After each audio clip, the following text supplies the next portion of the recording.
pagi anak-anak, bersama dengan Ibu Elvi akan menerangkan materi pembelajaran kita yaitu sistematika surat lamaran pekerjaan.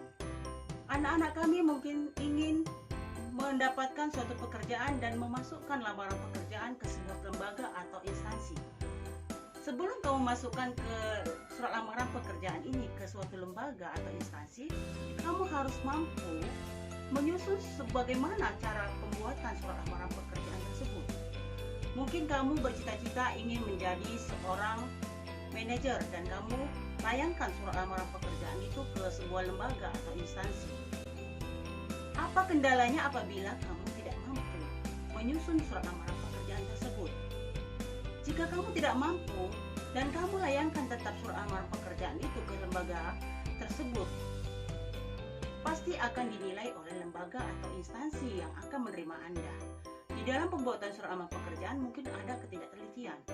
Untuk itu, kita akan membahas sistematika isi kebahasaan surat lamaran pekerjaan dalam bahasa Indonesia. Ada beberapa hal yang harus kamu perhatikan dalam pembuatan surat lamaran pekerjaan. Yang pertama sekali,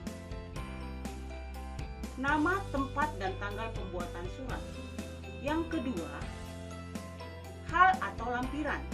Yang ketiga, alamat yang dituju. Yang keempat, salam pembuka.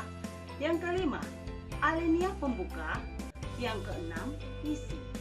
Yang ketujuh, penutup.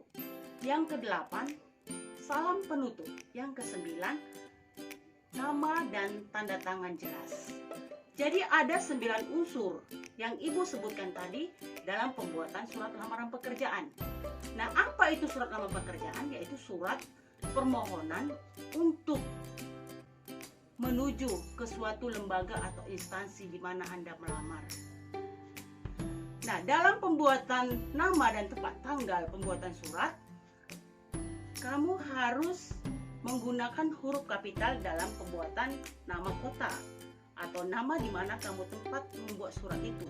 Contohnya, si pis-pis, awal kata harus huruf besar.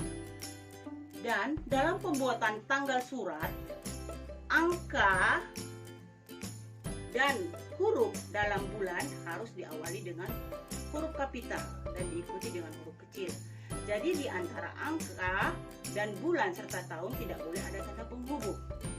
Nah, yang kedua, hal dan lampiran tidak boleh disingkat. Contohnya saja, lampiran kamu singkat menjadi LAMP titik lampiran. Nah, itu tidak baik dan tidak bagus. Jadi langsung saja kamu buat lampiran.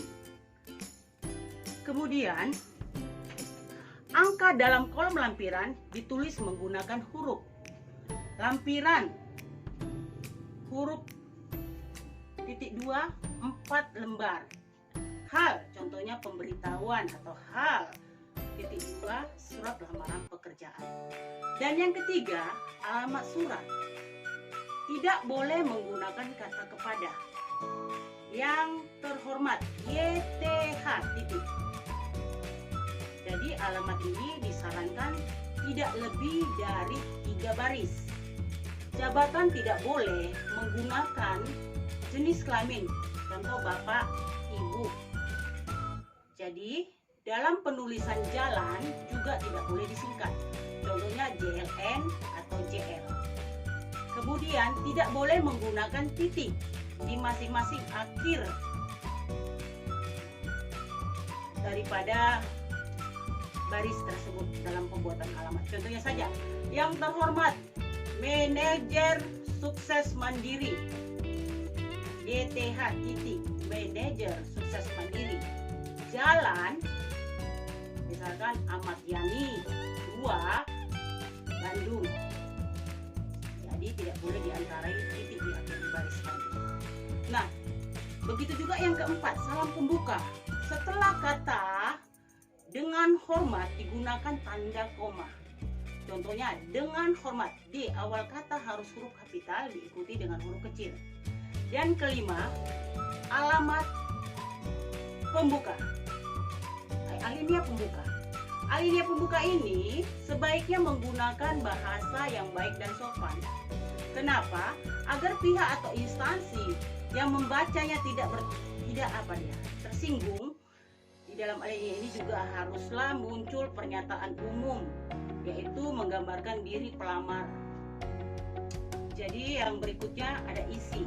Isi dalam surat lamaran pekerjaan itu ada dilampirkan identitas diri, contohnya saja nama, tempat tanggal lahir, pendidikan terakhir, alamat. Nah, di dalam isi tadi ada maksud dan tujuan. Maksud dan tujuan ini merupakan keterangan tentang alasan pengirim atau pelamar pekerjaan menulis surat. Dan selain itu ada lagi menyatakan atau lampiran. Dalam lamaran pekerjaan itu ada beberapa lampiran yang harus kamu penuhi dalam syarat pembuatannya. Nah, kemudian kita masuk yang berikutnya, yaitu kalimat penutup. Kalimat penutup ini haruslah bisa mengantusias diri kamu sebagai pelamar untuk ambisi menjadi di dalam pekerja di dalam lamaran, di dalam instansi tersebut. Contohnya saja, demikian surat lamaran ini saya perbuat atas besar harapan saya untuk dapat diterima di perusahaan Bapak, misalnya seperti itu. Jadi ada ambisi untuk bisa atau semangat untuk masuk ke instansi tersebut. Nah, yang berikutnya yaitu setelah salam pembuka ada di sini kalimat penutup, ada salam penutup. Nah, salam penutup ini kita buat nama dan tanda tangan jelas. Berarti di situ di salam penutup ada tanda tangan dan nama jelas. Demikianlah contoh sistematika dalam pembuatan lamaran pekerjaan. Nah, di dalam kebahasaan surat lamaran pekerjaan itu ada 3 yang harus kamu perhatikan, yaitu kata sapaan dan kata ganti. Yang kedua, pilihan kata dan struktur bahasa. Dan yang ketiga, ejaan. Jadi anak-anak, demikianlah ada beberapa unsur yang harus kamu perhatikan dalam pembuatan surat lamaran pekerjaan. Nah, setelah Ibu terangkan ini tadi, Ibu minta untuk membaca atau mencari contoh surat lamaran pekerjaan yang ada di media cetak atau media elektronik. Setelah kamu baca, analisislah komponen-komponen surat lamaran pekerjaan yang ada dalam surat tersebut. Kamu pilih yang mana di situ nama dan tempat tanggal surat diletakkan di sebelah mana, apakah di pojok kanan atau sebelah pojok kiri. Jadi Ibu terangkan kembali bahwa nama dan tempat tanggal surat itu harus diletakkan di pojok kanan.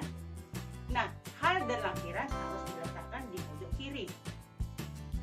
Begitu juga dengan alamat yang dituju, salam pembuka, alinea pembuka, isi dan penutup, serta salam kalimat penutup dan salam penutup.